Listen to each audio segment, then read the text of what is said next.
ప్రస్తుతం మనం ఉన్నాం తిరుపతి జిల్లాలోని రాయల చెరువు అనే ప్రాంతంలో ఉన్నటువంటి శ్రీ శక్తి పీఠం వద్ద.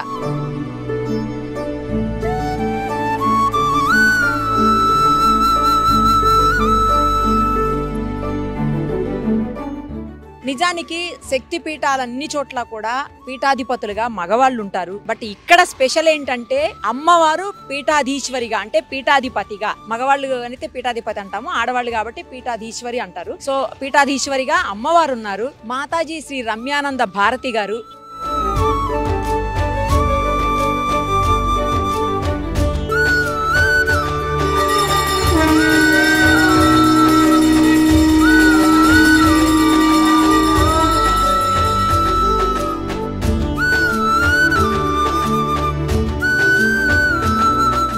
ఒక్కసారి లోపలికి వెళ్దాం, అన్ని కూడా చూద్దాము. ఇక్కడ చాలా స్పెషల్స్ ఉన్నాయి. వారాహి అమ్మవారు ఉన్నారు, అలాగే ఆకుపచ్చని రంగులో ఉన్నటువంటి అమ్మవారు. ఇండియాలో కాదు, ఆ మాటకు వస్తే అసలు ప్రపంచంలో కూడా ఎక్కడ ఆకుపచ్చ రంగులో ఉన్నటువంటి అమ్మవారు ఉండరు. బట్ ఇక్కడ స్పెషల్ ఏంటంటే అదే ఆ విగ్రహాన్ని కూడా, అంటే ఆ రాయిని కూడా ఆస్ట్రేలియా నుంచి తీసుకొని వచ్చి అమ్మవారిని ఇక్కడ తయారు చేయించారట.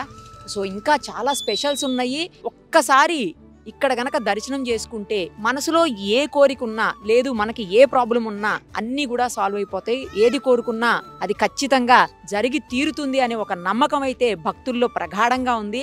ఇది చాలా దగ్గర, నిజానికి తిరుపతి నుంచి జస్ట్ ఒక 13 కిలోమీటర్స్, అంటే ఒక 10-15 మినిట్స్ లోనే ఇక్కడికి వచ్చేయచ్చు. ఎయిర్పోర్ట్ నుంచి అయితే ఒక జస్ట్ ½ అన్ అవర్ లోనే వచ్చేస్తాము. ఈ రోజు చాలా ప్రత్యేక పూజలు ఉన్నాయి, శుక్రవారం అవటంతో. అందుకే చాలా మంది మహిళలు చూడండి ఎరుపు రంగు చీరల్లో వెళ్తా ఉన్నారు. అంటే ఏదో స్పెషల్ పూజ ఉందన్నమాట, లేకపోతే ఇలా వెళ్ళరు కదా అందరూ. మాక్సిమం అందరూ కూడా రెడ్ కలర్ శారీస్ లోనే మనకు కనిపిస్తా ఉన్నారు.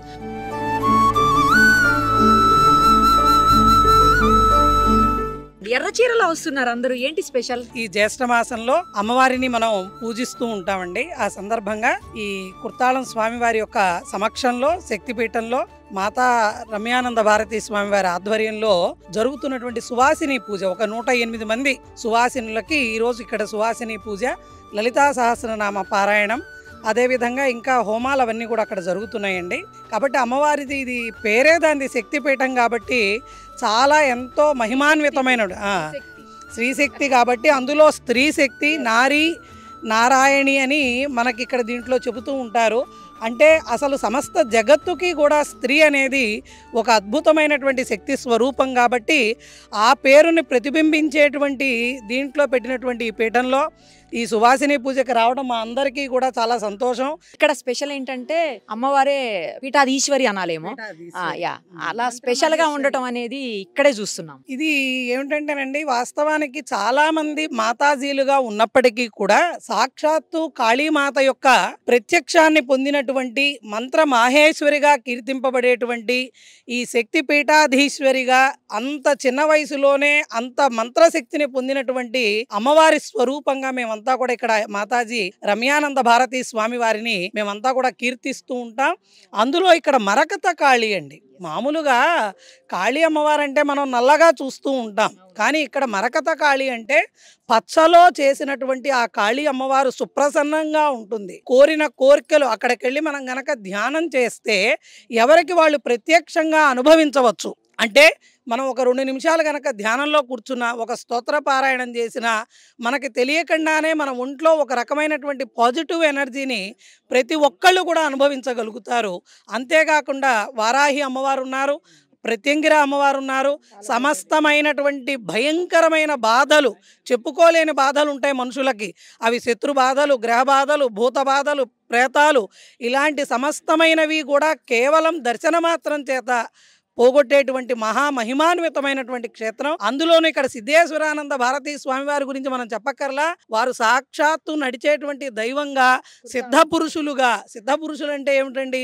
వారు ఇక్కడ ఉండగలరు, ఎక్కడైనా ఉండగలరు. ఇక్కడ శక్తిపీఠంలో మనకి దర్శనాన్ని అందిస్తూ వారు హిమాలయ పర్వతాలలో కూడా వెళ్ళి తపస్సు చేసుకోగలరు. ఎప్పుడు ఏమనుకుంటామంటే సాయిబాబా ఉన్నప్పుడు మనం ఉంటే బాగుండు, వాళ్ళతో పాటు తిరిగే వాళ్ళం అనుకుంటాం. కానీ ఇక్కడ నిజమైన దేవుడు లోపల ఉన్నాడని తెలిసి మనకు అక్కడ దాకా వెళ్ళేటువంటి అవకాశం దొరకదు.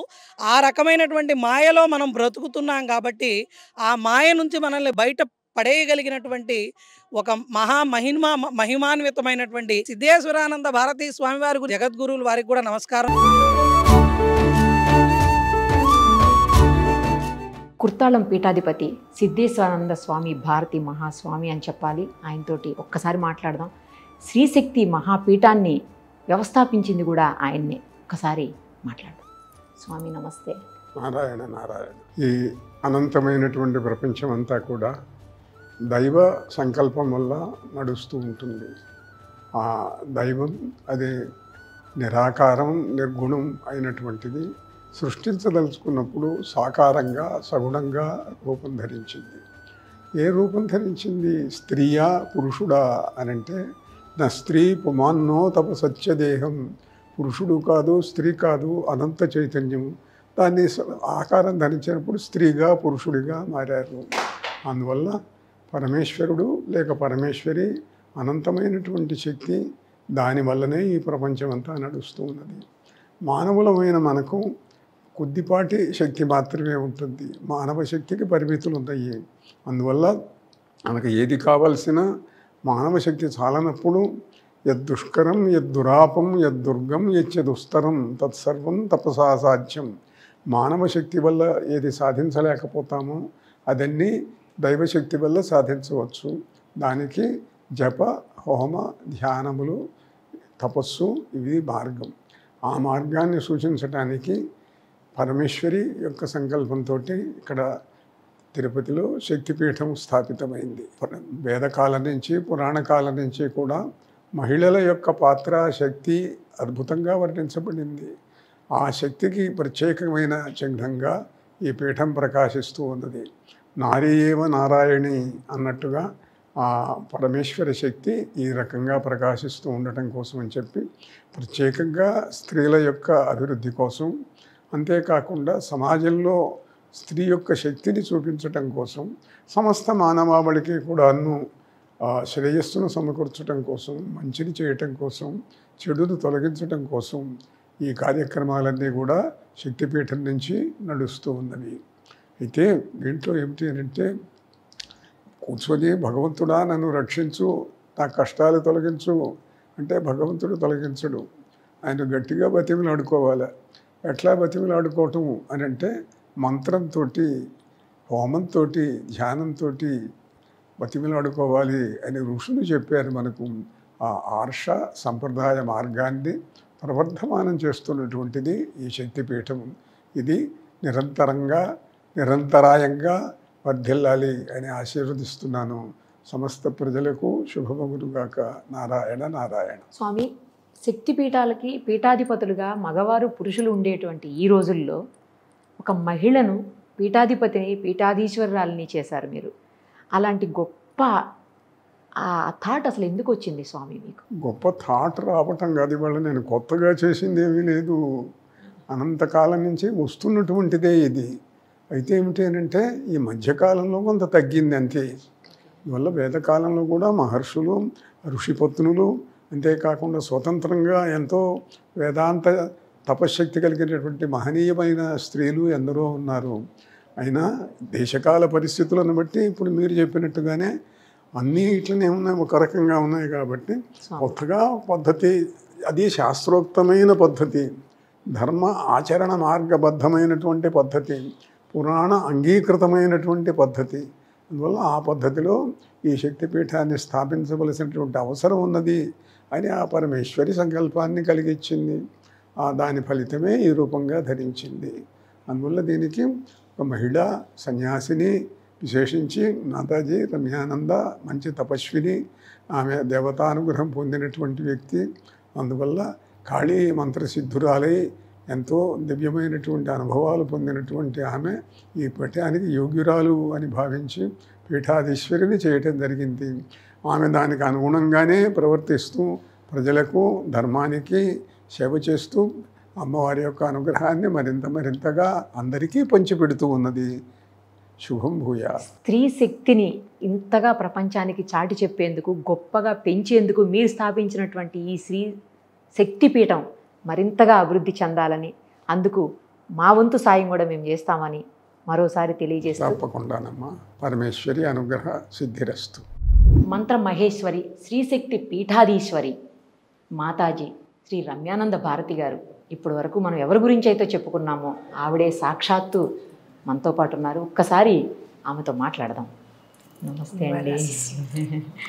శక్తిపీఠం దగ్గరకు వచ్చిన తర్వాత ఒక పాజిటివ్ ఎనర్జీ వచ్చిందండి. నాకే వచ్చింది. I feel that actually. ఎందుకంటే చాలా మంది చెప్పారు భక్తులు, బట్ ఇక్కడికి వచ్చిన తర్వాత నిజంగా నేను కూడా ఫీల్ అయ్యాను ఆ పాజిటివ్ ఎనర్జీని, ఒకలాంటి పాజిటివ్ వైబ్స్ని. సో అలాంటి గొప్ప పీఠానికి శ్రీ శక్తి అని పెట్టారు. నిజంగా శక్తి ఉంది ఈ పీఠానికి. అలాంటి ఒక గొప్ప పీఠానికి మీరు పీఠాధీశ్వరిగా ఉన్నారు. నేను ఇప్పటి వరకు చూశాను మగవాళ్ళే ఉంటారు పీఠాధిపతులుగా, ఆడవాళ్ళు ఎక్కడా కూడా కనిపించాల నాకు పెద్దగా. సో ఫస్ట్ టైం చూస్తున్నాను ఒక పీఠాధీశ్వరిని. సంతోషం.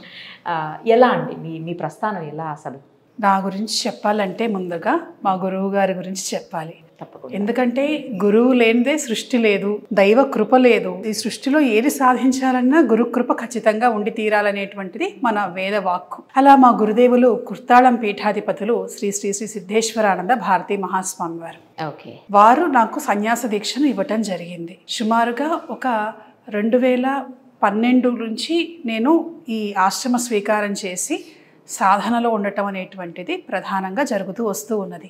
అయితే ఇది స్త్రీశక్తి పీఠం మాత్రమే కాదు, స్త్రీ శక్తి పీఠం కూడా. ప్రధానంగా నారీ ఏవ నారాయణి, స్త్రీయే అసలు దేవత అని సమాజానికి చెప్పేటువంటి విధంగా మనం ఎలా మన వాంగ్మయంలో మనం చెప్పాం, ఎత్ర నార్యస్తు పూజ్యంతే రమంతే తత్ర దేవత. చెప్పేవాళ్ళు ఎక్కువయ్యారు కానీ ఆచరించేవాళ్ళు తక్కువైపోయారు. అది ఆచరించి చూపించాలి. అటు దేవీ శక్తిని స్త్రీ శక్తిని సమ్మేళనం చేస్తే సమాజంలో ఎంతటి అద్భుతమైనటువంటి ఫలితాలు వస్తాయి. మన హిందూ ధర్మం ఎంత విశిష్టంగా ఎంత అద్భుతంగా స్త్రీలకు ఒకనాడు గౌరవం ఇచ్చింది, అది దానికి మళ్ళీ పునర్వైభవం తీసుకురావాలి అనేటువంటి దృష్టితోటి నేను కూడా స్త్రీని అవ్వటం వల్ల స్వామివారు ఈ పీఠాన్ని స్థాపించటం, నన్ను అధీశ్వరిగా చేయటం అనేటువంటిది జరిగింది. శంకర సంప్రదాయంలో తొలిసారిగా కేవలం మహిళలకు మాత్రమే ప్రత్యేకమైనటువంటి ప్రాధాన్యతనిచ్చేటువంటి పీఠంగా మన స్త్రీశక్తి పీఠాన్ని మనం గమనించవచ్చు. ముఖ్యంగా ఏమిటి అని అంటే, మామూలుగా మీరు అనేక పీఠాలను చూస్తూ ఉంటారు, చాలా చోట్ల పురుషులే పీఠాధిపతులుగా ఉండటం చూస్తూ ఉంటారు. కానీ మన హిందూ ధర్మంలో పూజలన్నా వ్రతాలన్నా సాధనలన్నా ఎక్కువ శాతం చేసేది మహిళామూర్తులే. వాళ్ళ దగ్గరకు వెళ్ళి కొంచెం చనువుగా మాట్లాడడం కాస్త జంకు ఉంటుంది. ఎంత గురువు అయినా పురుష స్థానంలో ఉన్నటువంటి వ్యక్తి దగ్గరకు వెళ్ళి అన్నీ చెప్పుకోవటం అనేటువంటిది కొంత కష్టంగా ఉంటుంది.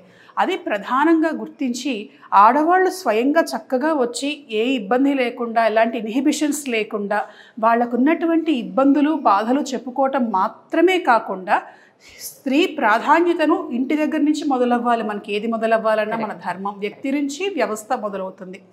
దానికి బాటలు వేసేటువంటి విధంగా మన స్త్రీశక్తి పీఠం అనేటువంటిది ఇక్కడ ప్రారంభం కావటం అనేటువంటిది జరిగింది. అయితే ఈ స్త్రీ శక్తికి మూలం ఆదిశక్తి. ఆ ఆదిశక్తి వివిధ రూపములనే మనం ఇక్కడ కొలుస్తూ ఉన్నాము. అందులోనూ ప్రత్యేకంగా ఇది శక్తి సూత్రం అనే ఒక ఆధారమైనటువంటి ఒక సూత్రం ద్వారా ఈ దేవాలయ నిర్మాణం జరిగింది. ఇప్పుడు మీరు చెప్పారు చాలా అద్భుతమైనటువంటి వైబ్రేషన్స్ వస్తున్నాయి అని. దానికి కారణం ఏమిటంటే, పాతాళం నుంచి శక్తి, పాతాళ ప్రత్యంగిరాదేవి మనకున్నది, అధర్వణ ప్రత్యంగిర, అలాగే పాతాళ శ్వేతవారాహిదేవి ఇక్కడ ఉన్నది. బహుశా భారతదేశంలో పాతాళ శ్వేతవారాహిని ఇంకెక్కడా మనం చూడం. కరెక్ట్. కాశీలో ఉంటుంది కానీ శ్వేతమూర్తిగా అమ్మవారు ఉండదు. ఇక్కడ ఒక్క చోట మాత్రమే మనకు అమ్మవారు పాతాళ శ్వేతవారాహిగా కనిపిస్తుంది. అలాగే ఊర్ధ్వలోకాల్లో నుంచి కూడా శక్తిని రావడానికి ఆ పైన పెద్ద మహా శ్రీచక్రం కనిపిస్తుంది. మామూలుగా దేవాలయాలకి గోపురాలు ఉంటాయి, మన దేవాలయానికి ఏంటంటే శ్రీచక్రమే మహామేరు, ఆకాశ మహామేరు ఉంటుంది. దశమహావిద్యా దేవతలు ఉన్నారు మనకు పైన. 10 దిక్కులలో నుండి కూడాను శక్తిని ఆకర్షించి ఇదొక మహాశక్తి కేంద్రంగా వచ్చినటువంటి వాళ్ళందరికీ కూడా దేవతాశక్తి తెలిసేటువంటి విధంగా, మామూలుగా దేవతాశక్తి తెలియాలంటే పూజలు చేయండి, తపస్సులు చేయండి, దేవతను ఎక్కువగా ఆరాధించండి, అది చేసేటప్పటికి చెయ్యాలంటే చేసేటప్పుడు సంశయాలు, నిజంగా కనిపిస్తుందా, నిజంగా అనిపిస్తుందా అని.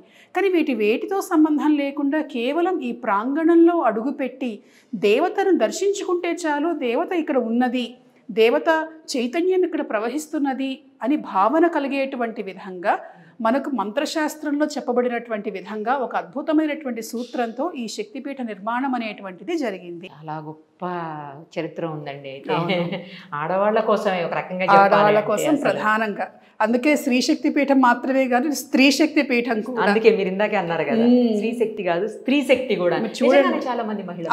అవును ఇక్కడ సువాసిని పూజలు మనం చేస్తూ ఉంటాం. సుహాసిని పూజ, దేవతకు ఎలా పూజ చేస్తామో అలాగే మహిళామూర్తులను కూడా మనం కూర్చోబెట్టి అమ్మవారి స్వరూపంగా భావించి వాళ్లకు వస్త్రం ఇచ్చి చక్కగా పూలతోటి పూజ చేసి మన పీఠం తరపు నుంచి సారే ఇచ్చి ఇప్పటి వరకు సుమారుగా ఒక 30,000 మందికి పైగా మహిళామూర్తులకు మనం చేసాం.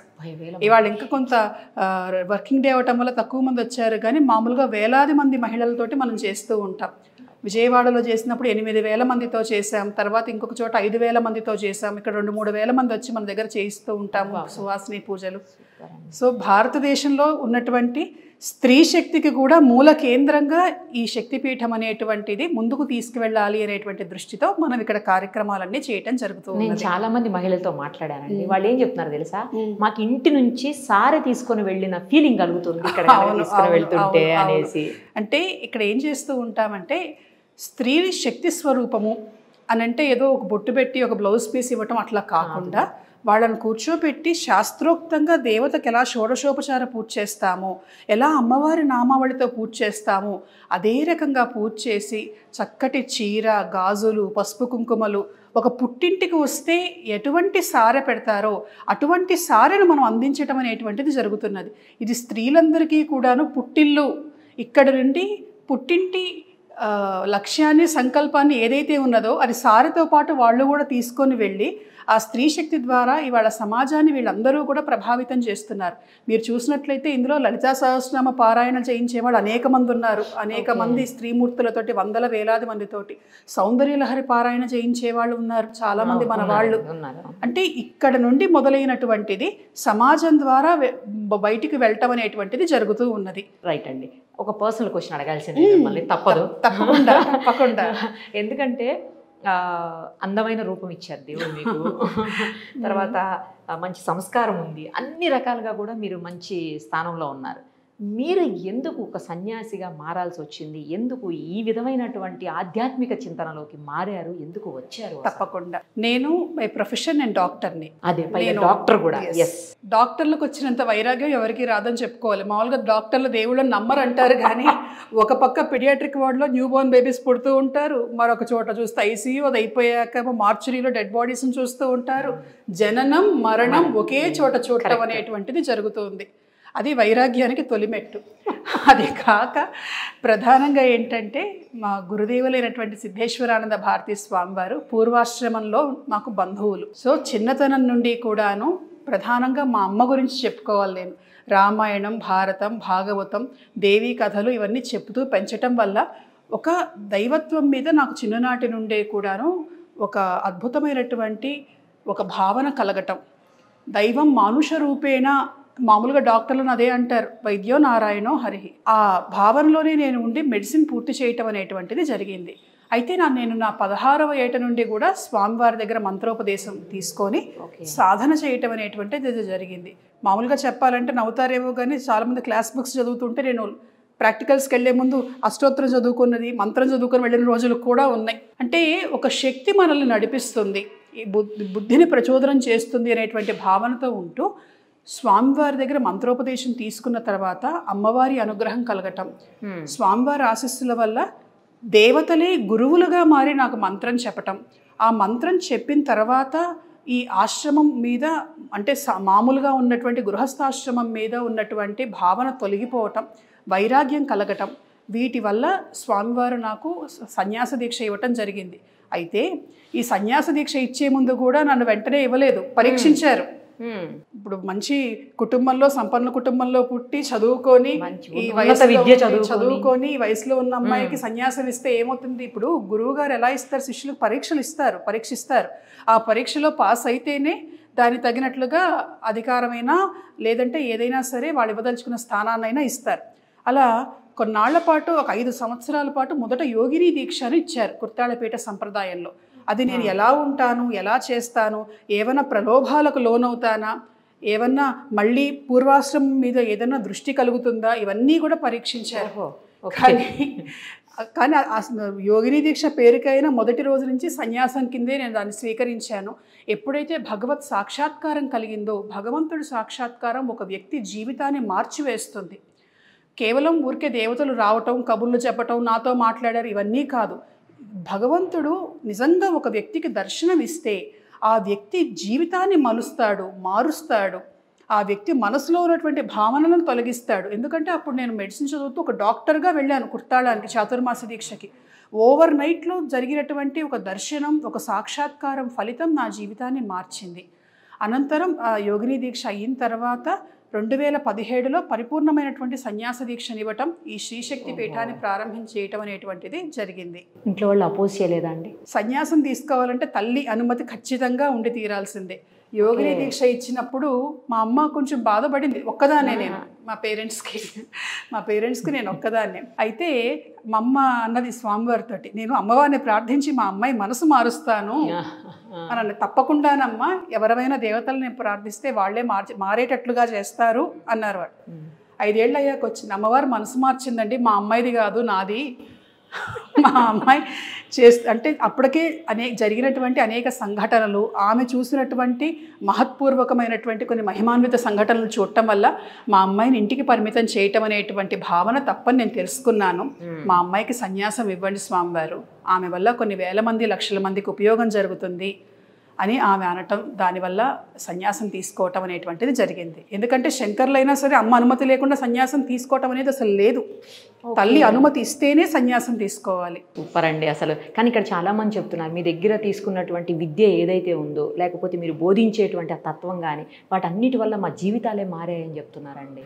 దేవి కృప అన్నారు కదా, మమ్మీ అన్నారంట, జనం కోసం, ప్రజల కోసం, లేకపోతే సంఘం కోసం పనిచేయాలి.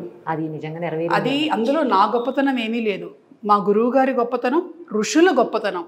వాళ్ళు ఏ మంత్రములైతే ఇచ్చారో, వాళ్ళు ఏ మంత్రములైతే ఆరాధన చేశారో అవే మంత్రాలను మనం ఇవ్వటం జరిగింది. కాకపోతే ఉపదేశం చేయటం జరిగింది. కాకపోతే సరైనటువంటి గురు పరంపర రావటం వల్ల, నేను సన్యాస దీక్ష తీసుకోవటం వల్ల, నాకు దీక్షకి ఇచ్చినటువంటి మా గురువు గారు, వారు మహామంత్ర సిద్ధులు, వారికి ఉన్నటువంటి గురు పరంపర వల్ల, ఇలా గురు పరంపర అవిచ్ఛిన్నంగా రావటం వల్ల ఆ మంత్రానికి ఉన్నటువంటి శక్తి, మన వాళ్ళు చేసేటువంటి సాధన, ప్రధానంగా ఇక్కడ దేవతను దర్శించుకోవటం వల్ల వచ్చినటువంటి శక్తి, ఇది ప్రధానం అన్నిటికంటే కూడాను. ఇక్కడ ఈ క్షేత్రంలో వచ్చి దర్శనం చేసుకుంటే 100% ఏది కోరుకుంటే అది జరిగే తీరుతుంది అని చెప్తున్నారు అందరూ. అవును, వాళ్ళ అనుభవాల వల్ల అది చెప్తూ ఉండటం అనేటువంటిది జరిగింది.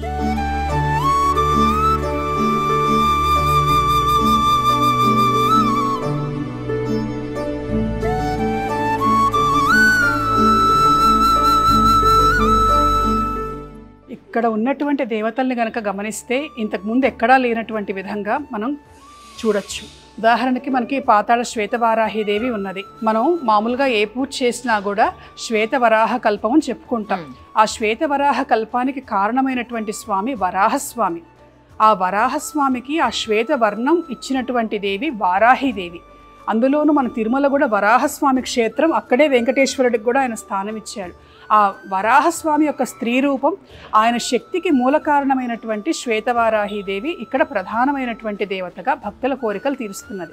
ఆ తర్వాత మీరు చూస్తే స్వర్ణ కుబేర స్వామి. మామూలుగా మనం తెలుసు, వడ్డీ కాసుల వాడి దగ్గర వడ్డీ వసూలు చేసుకుంటూ వెళ్తాడని. ఆ వెళ్ళే స్వామి ఇక్కడ భక్తులు పిలిస్తే కాసేపు ఆగి వెళ్తాడు, వాళ్ళకి ధనాన్ని ఇస్తాడు అనేటువంటి దృష్టితో ఇక్కడ స్వర్ణ కుబేర స్వామిని కూడా మనం ఏర్పాటు చేయటం జరిగింది. స్వామి ఆరాధనతోటి అనేక మంది తమ ఇబ్బందులన్నిటినీ కూడా పోగొట్టుకున్నారు. అటువంటి స్వర్ణ కుబేర స్వామి ఇక్కడ మనకి కొలువై ఉన్నాడు. అందులో ఇవాళ శుక్రవారం స్వామికి ప్రత్యేకమైనటువంటి సేవలు జరిగేటువంటి రోజు.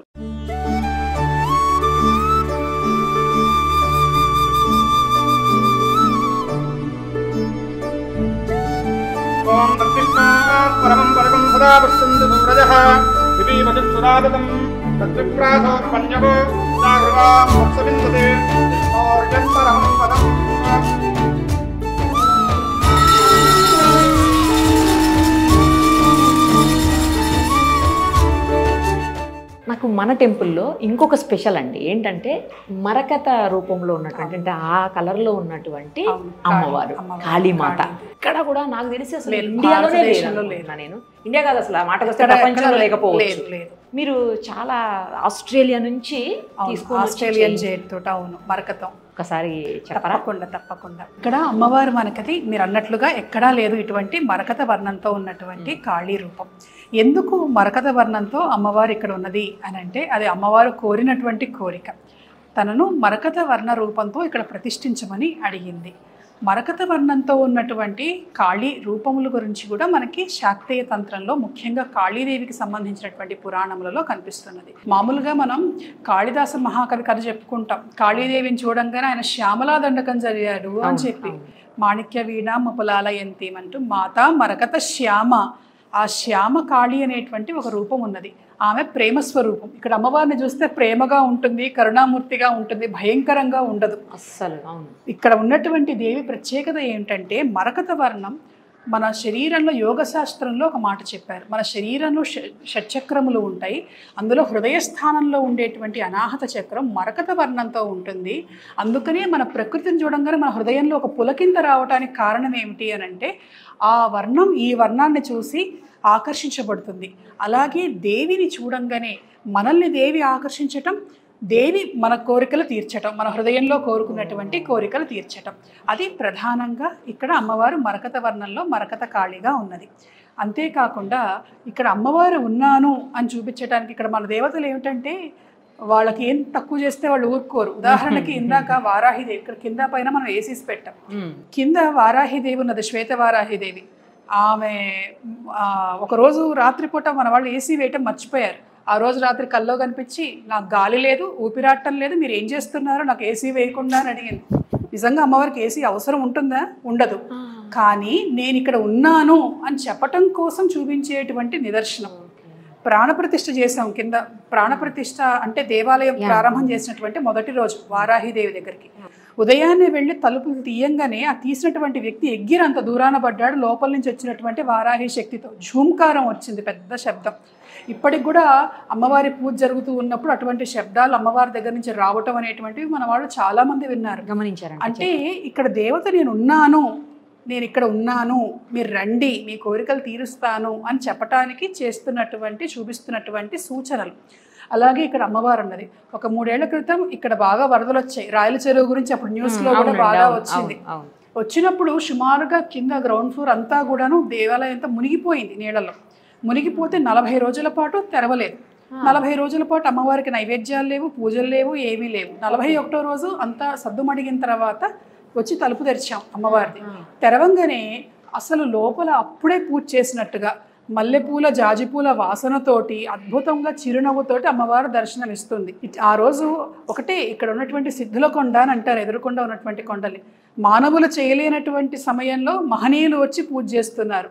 వేసిన తలుపులు వేసినట్లుగానే ఉంటాయి.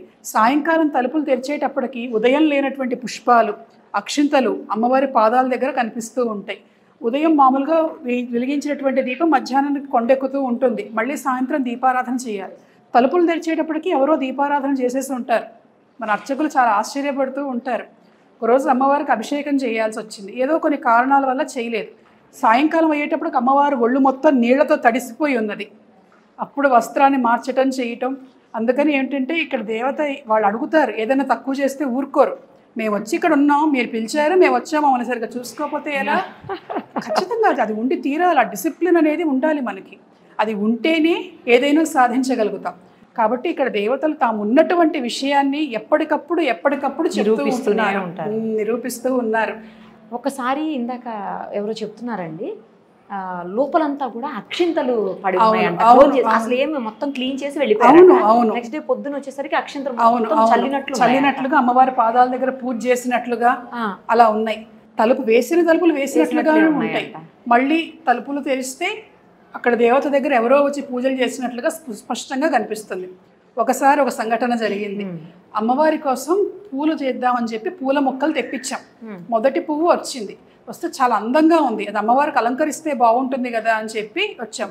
మధ్యాహ్నం 3 అయింది. సాధారణంగా 4:30, 5ంటికి తలుపులు తెరుస్తాం, అమ్మవారి విశ్రాంతి తీసుకునే సమయం కదా అని చెప్పి.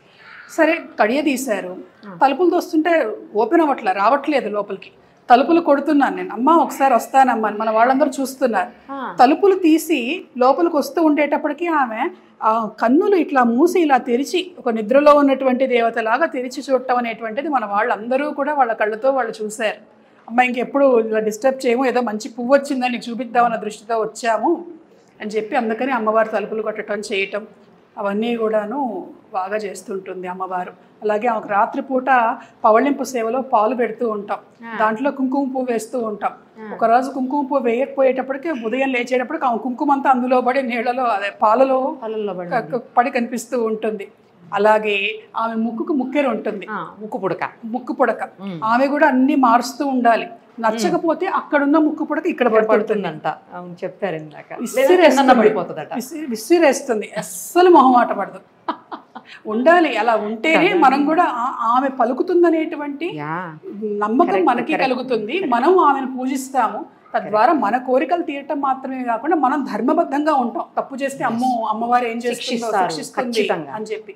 అందుకని ఇక్కడ కోరికలు తీరాలనుకున్న వాళ్ళందరూ కూడా అక్కడ అమ్మవారి ఎదురుకుండా శూలబంధనం అని ఉన్నది, ఆమె చూస్తూ ఉంటుంది.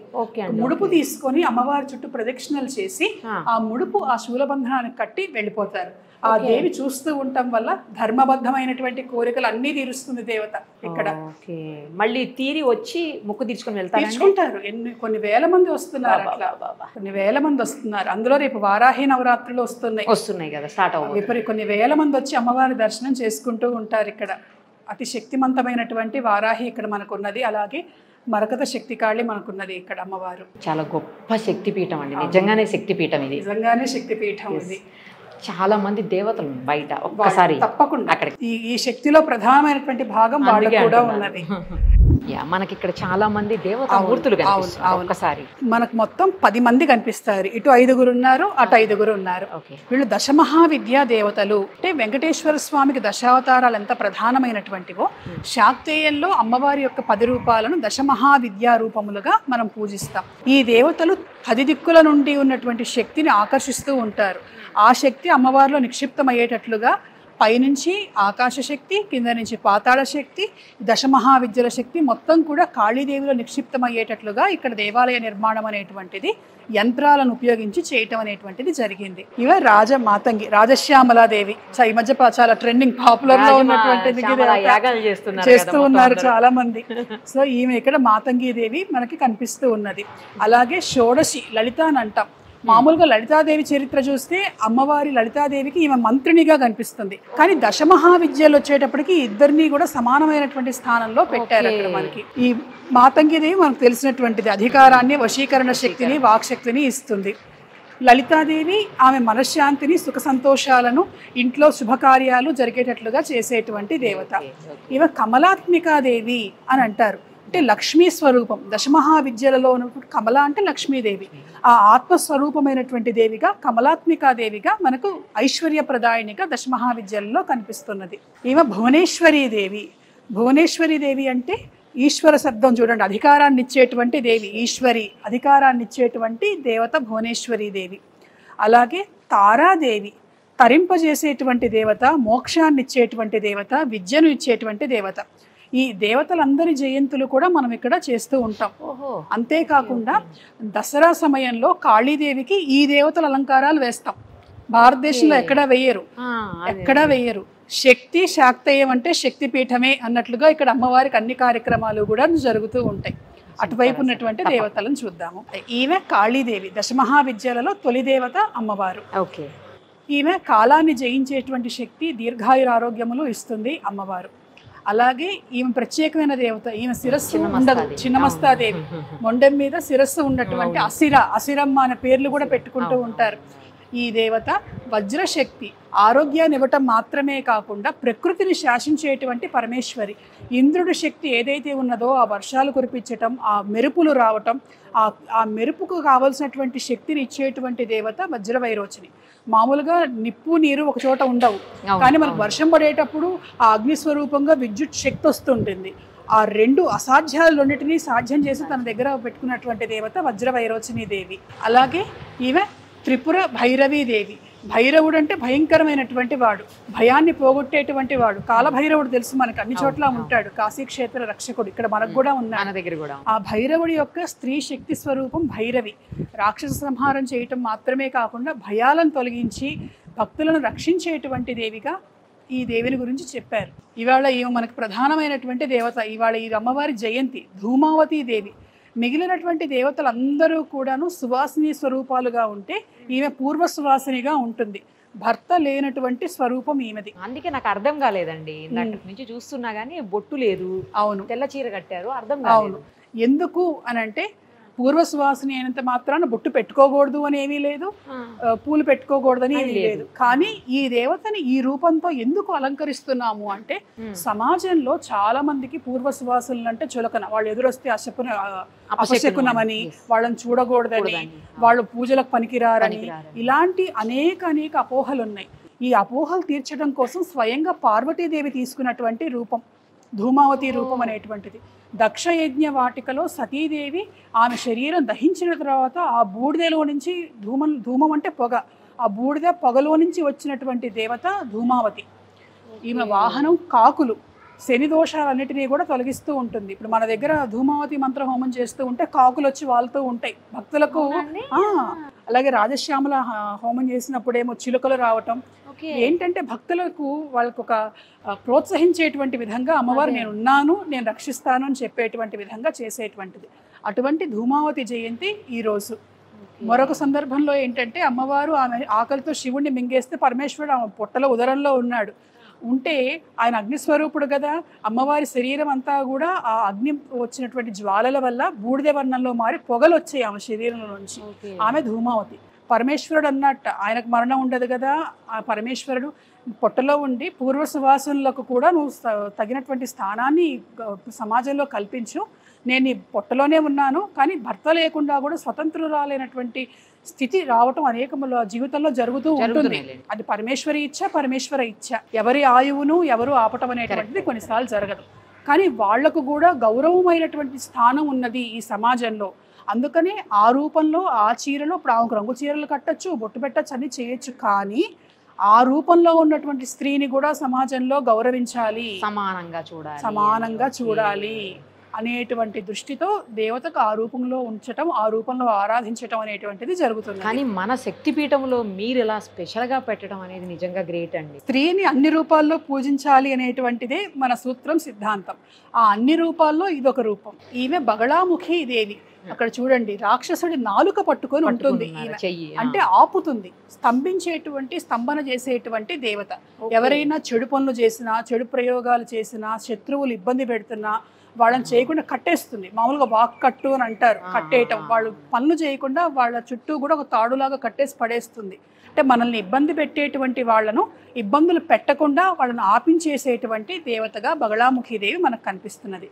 ఇలా అమ్మవారు మానవ జీవితంలో ఒక మనిషికి కావలసినటువంటివన్నీ కూడా ఇచ్చేటువంటి విధంగా ఈ 10 రూపాలు, ఒక్కొక్క రూపం ఒక్కొక్క ప్రత్యేకతతోటి విద్య, ధనము, ఆరోగ్యం, వివాహం, సంతానం, అలాగే ఉన్నటువంటి దుష్టగ్రహ బాధ తొలగటం, గ్రహచార దోషాలు తొలగటం, దీర్ఘాయుర ఆరోగ్యములు ఇవ్వటం, ఇవన్నీ ఏవైతే కావాలో అవన్నీ కూడా ఇవ్వటానికి ఆమె తీసుకున్నటువంటి 10 విభిన్నమైనటువంటి రూపాలే ఈ దశమహావిద్యా దేవతలు.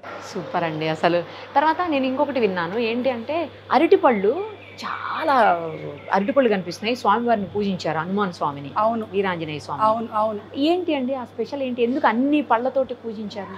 మనకి హనుమంతుడు ఇక్కడ మలయాళ హనుమంతుడి పేరుతో స్వామి ఉన్నాడు. మలయాళ దేశంలో స్వామికి సంబంధించినటువంటి ఒక ప్రత్యేక మంత్ర విద్య ఉన్నది. అది ఎక్కువ సాధన చేయకుండా, ఎక్కువ స్మరించకుండానే చాలా తొందరగా భక్తులను సిద్ధించేటువంటిది. ఆ రూపంతో స్వామిని మనం ఇక్కడ పెట్టాం. అయితే స్వామికి అరటిపండ్లు అంటే చాలా ఇష్టం. అందుకని ప్రతి హనుమత్ జయంతికి కూడా 1,00,000 అరటిపండ్లతోటి స్వామిని మనం ఇక్కడ ఆరాధన చేస్తాం. ఆ సమయంలో స్వామి కళ్ళు తెరిచినటువంటివి కూడా మన దగ్గర ఉన్నాయి.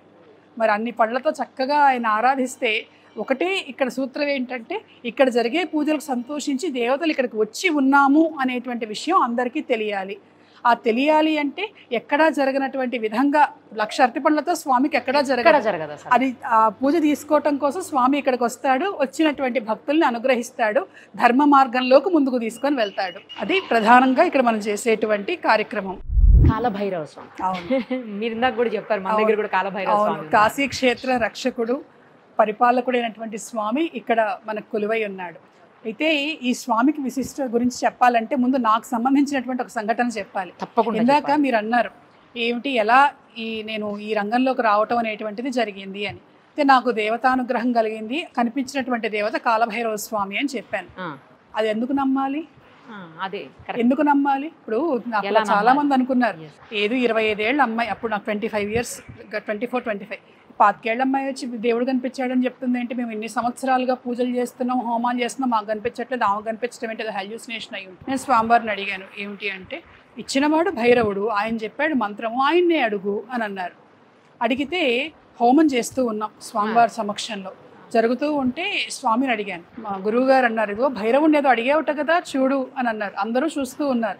హోమకుండంలో నుంచి ఒక వస్తువు బయటకు వచ్చి పడింది. ఏమిటి అని అంటే అది ఏకముఖి రుద్రాక్ష. ఆ భైరవ అనుగ్రహం ఉన్నది, భైరవుడి అనుగ్రహంతో ఇది జరిగింది అనటానికి అందరి సమక్షంలో జరిగినటువంటి అద్భుతమైనటువంటి సంఘటన, నా జీవితాన్ని మలుపు తిప్పినటువంటి సంఘటన.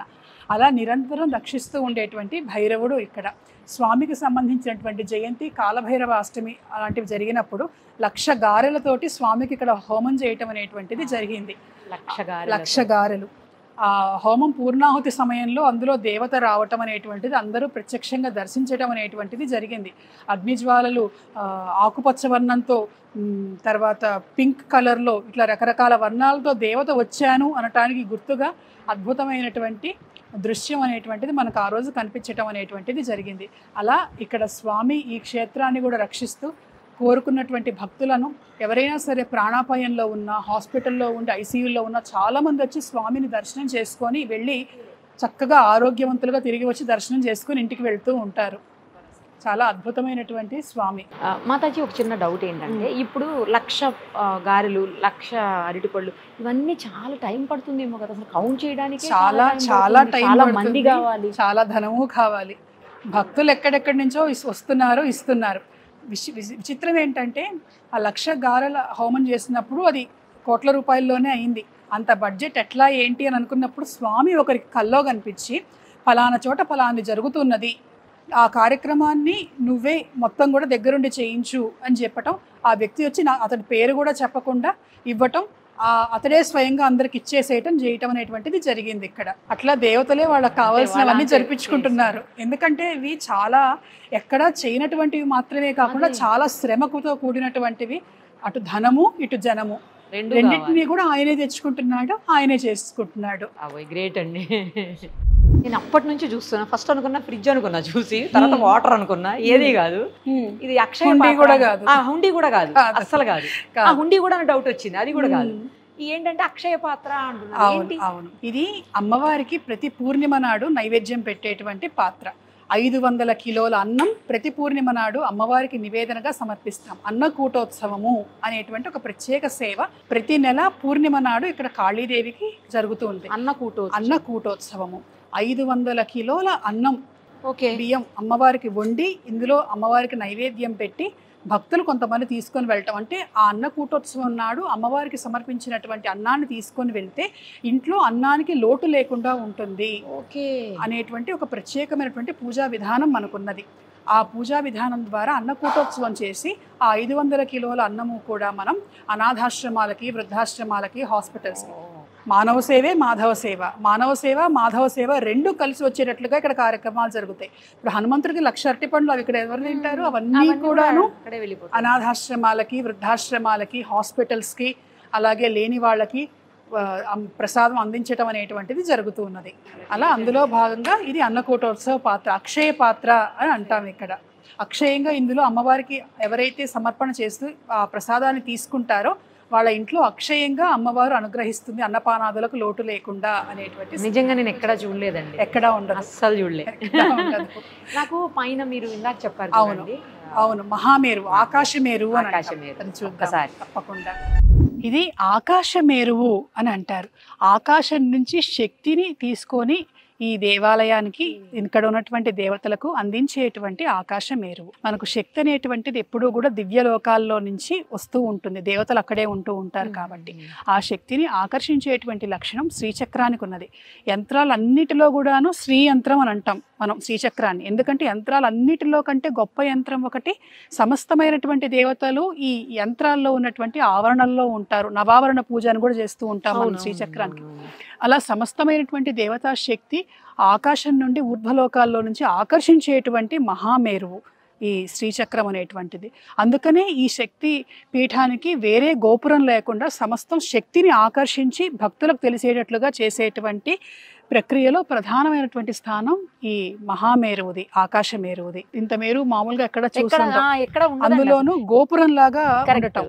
మామూలుగా ధ్వజస్తంభాలు చూస్తాం. అవును అవును, ధ్వజస్తంభం కనిపించలేదు. ఈ మహామేరువే ఇక్కడ ఇచ్చేటువంటి శక్తి కేంద్రం. మళ్ళీ ఎందుకు ఇక్కడికి రమ్మని రిక్వెస్ట్ చేశానంటే, ఫస్ట్ మన ఇక్కడ శ్రీశక్తి పీఠానికి వచ్చినటువంటి అమ్మవారి విగ్రహం అంట కదా, అందుకని అడిగాను మిమ్మల్ని. విగ్రహమే కదా, అమ్మవారే వచ్చినట్టుగా లెక్క. ఎందుకంటే ఇక్కడ దేవాలయం, ఈ స్థలం కూడాను కాళీదేవి తనకి దేవాలయ నిర్మాణం చేయమని అడిగింది నన్ను. లేకపోతే నాకు దాని మీద కూడా ఇచ్చలేదు. ఏ బృందావనం వెళ్ళిపోవటము, కాశీకి వెళ్ళిపోయి అక్కడే సాధనతో జీవితాన్ని గడిపేద్దామని అనుకున్నటువంటి స్థితి. ఆ సమయంలో అమ్మవారు దేవాలయం కట్టమని చెప్పింది. ఇంత పెద్ద దేవాలయం, కోట్ల కొద్ది ధన వ్యయం, ఇవన్నీ ఎలా చేస్తాం, ఏం చేస్తాము అని అంటే, నాకు ఫలానా కొండ కావాలి, చెరువు కావాలి, ఇవి కావాలి, అవి కావాలని చెప్పింది. చాలా అనూహ్యమైనటువంటి పరిస్థితుల్లో ఈ స్థలం తీసుకోవటం అనేటువంటిది జరిగింది. స్థలం తీసుకున్నాం, ఆ స్థలాన్ని కూడా మనకు డొనేట్ చేశారు. మనకి ఒక ఎన్ఆర్ఐ ఉన్నారు, శశిభూషణ్ అని చెప్పి, మన పీఠంలో మెయిన్ ఆయన ఆపరేటింగ్ ఆఫీసర్గా కూడా ఉన్నారు. అది అయిన తర్వాత దేవాలయం కట్టాలి, ఎలాగా స్థలం వచ్చింది, బాగుంది, ఎలా కట్టాలి అని అనుకున్నప్పుడు మొదట వారాహిదేవి కనిపించింది, శ్వేతవారాహి. నన్ను శ్వేతవారాహిగా అక్కడ పెట్టండి, మిగిలినవన్నీ నేను చూసుకుంటాను అంది. ఆమె వచ్చింది, అన్నీ ఆమె చూసుకుంది. ఆ దేవాలయ నిర్మాణం జరుగుతున్నటువంటి సమయంలో ఇక్కడికి పనులు చూద్దామని వచ్చాను ఒకసారి. వస్తే ఇక్కడ మన ఊళ్ళో వాళ్ళు మన రాయల చెరువు గ్రామం వాళ్ళందరూ ఉన్నారు. ఇక్కడ ముత్యాలమ్మ దేవత దేవాలయం కూడా మనకు కనిపిస్తూనే ఉంటుంది.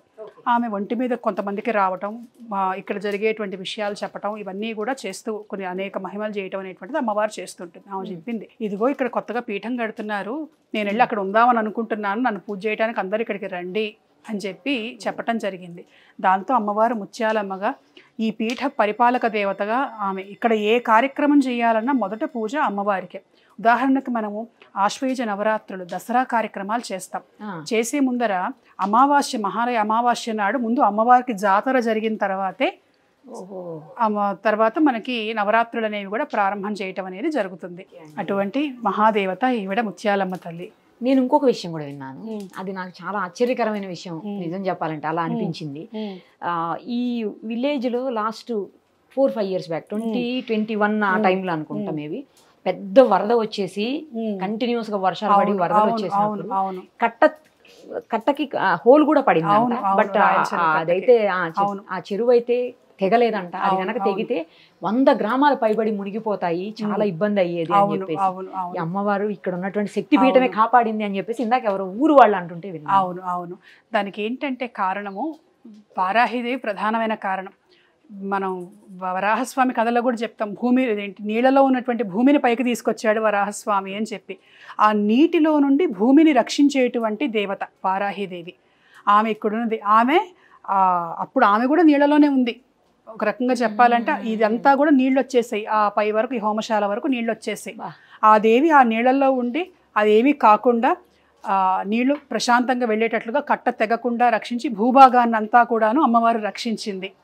అది ఇక్కడ వాళ్ళ నమ్మకం. సూపర్. అసలు నాకైతే మళ్ళీ చెప్తాను, ఎన్నిసార్లు చెప్పినా తక్కువే అవుతుంది. పాజిటివ్ వైబ్స్ అనేది మీ వల్ల కూడా కొన్ని పాజిటివ్ వైబ్స్ వస్తున్నాయి అనిపిస్తుంది ఇప్పుడు నాకు. ఎంతసేపు మీతో తిరగడం వల్ల, పైనుంచి కింది వరకు, కింది నుంచి పై వరకు మీతో తిరగడం వల్ల చాలా గొప్ప వ్యక్తిని ఇంటర్వ్యూ చేసిన ఫీలింగ్ కలిగిందండి నాకు. చాలా సంతోషం. చిన్న వయసులోనే మీరు ఐహిక సుఖాలన్నిటిని వదిలేసి ఒక మంచి సుఖం అంటే ఏమిటి, హాయిని ఆనందాన్ని కలిగించేది. నాకు ఇంతమంది సంతోషంగా ఉంటే అదే నాకు హాయిని ఆనందాన్ని కలిగిస్తున్నది. కాబట్టి నేను దేనికి దూరం కాలేదు. ఇందాక నేను చెప్పాను, ఎల్లోపతి నుంచి మంత్రోపతికి వచ్చేసారు. అంతేనా? అంతే. కానీ అంటే డాక్టర్గా ఆ సమాజంలో ఆ పేరు ప్రతిష్టలు వేరే ఉంటాయి, ఎంతో మందిని అవును. కాపాడొచ్చు అనే అవును, పేరు ఉంటుంది. అవును, ఎందుకంటే అవును. ధన్వంతరి వారసులం భూమిలో నా దేవతలం అని ఈ అవును, మనుషులు అవును. ప్రాణాలు భూమి మీద కాపాడగలిగిన శక్తి కేవలం అవును, డాక్టర్స్ అవును, మాత్రమే ఉంది. అవును, అవును, అలాంటి పవిత్రమైన వృత్తిలో నుంచి మీరు మరో పవిత్రమైన వృత్తిలోకి రావడం, అవును. అన్నింటినీ వదిలేయడం ఇవన్నీ చూస్తుంటే ఉమ్. మీరు చాలా మందికి ఇన్స్పిరేషనల్ పర్సనాలిటీ అండి. యాక్చువల్లీ ముఖ్యంగా మహిళలకు, ఆడవాళ్ళకైతే మిమ్మల్ని చూసి నేర్చుకోవాల్సింది. ఎందుకంటే ప్రతి దానికోసం కొట్టుకోవటం, నాకు అది కావాలి ఇది కావాలి, ఇచ్చింది సరిపోలేదు, ఇంకా ఏదో కావాలి, ఇంకా ఎక్కడికో వెళ్ళాలి, ప్రతి క్షణం కొట్టుకోవటం, తిట్టుకోవటం, ఒకళ్ళ మీద ఒకళ్ళ పగలు, ప్రతీకారాలు, ఈ అవును, చిన్న జీవితంలో అవును, రకరకాలైనటువంటి ఇష్యూస్, ఈగోసు, అవును. వీటన్నింటికి దూరంగా మీరు ఒక ప్రపంచంలో ఉంటూ నేను అదే చెప్తాను చాలా మందికి, మా చుట్టూ ఏమిటో నెగిటివ్ వైబ్స్ వస్తున్నాయి ఏంటి అంటే, నెగిటివ్ థాట్స్ మానేయండి, నెగిటివ్ వైబ్స్ అవే పోతాయి, అవి ప్రకృతిలో నుంచి రావు, మనలో నుంచే వస్తాయి అవి. కరెక్ట్ చెప్పారు అంతే. అసలు. సో వీటన్నింటికి మీరు ఆన్సర్ నిజం చెప్పాలంటే. సో మీలాంటి వాళ్ళు సంతోషం. చాలా మందికి, ఒక ఆడవాళ్ళకే అన్నాను కాదు, చాలా మందికి ఇన్స్పిరేషన్ మీలాంటి వాళ్ళు. సంతోషం. మళ్ళీ మళ్ళీ ఇక్కడికి వచ్చే అవకాశం నాకు కలగాలని తప్పకుండా మిమ్మల్ని కూడా తప్పకుండా. రిక్వెస్ట్ చేస్తూ తప్పకుండా. కల్పించాలని ఇక్కడ అమ్మవారిని సువాసిని మొక్కుకుంటూ. పూజలో మీరు కూడా పాల్గొనాలి. అలాగే తప్పకుండా. తప్పకుండా. సో తప్పకుండా. మంచి జరగాలి అందరికీ అంటే ఖచ్చితంగా శక్తి పీఠాన్ని ఒక్కసారి దర్శించాల్సిందే, ఇదైతే కన్ఫామ్. అంతే తప్పకుండా. అండి. అమ్మవారి ఆశీస్సులు ఉంటాయి. Thank you so much. సంతోషం. చూసారు కదా, శ్రీ శక్తి పీఠానికి సంబంధించినటువంటి పూర్తి మొత్తం అంత స్టోరీ ఇది. తప్పకుండా ఒక్కసారి విజిట్ చేయండి. 100% మీరు పాజిటివ్ వైబ్స్ తోటి మంచి జరిగే వెళ్తారు లైఫ్లో. ఎలాంటి ప్రాబ్లం ఉన్నా కూడా ఇక్కడికి రండి, 100% సాల్వ్ అయిపోతుంది, అందులో ఎలాంటి డౌట్ లేదు. అమ్మవారిని కూడా దర్శనం చేసుకోండి, మాతాజీని కూడా. మన అమ్మవార్లతో పాటు మాతాజీని కూడా దర్శనం చేసుకోండి.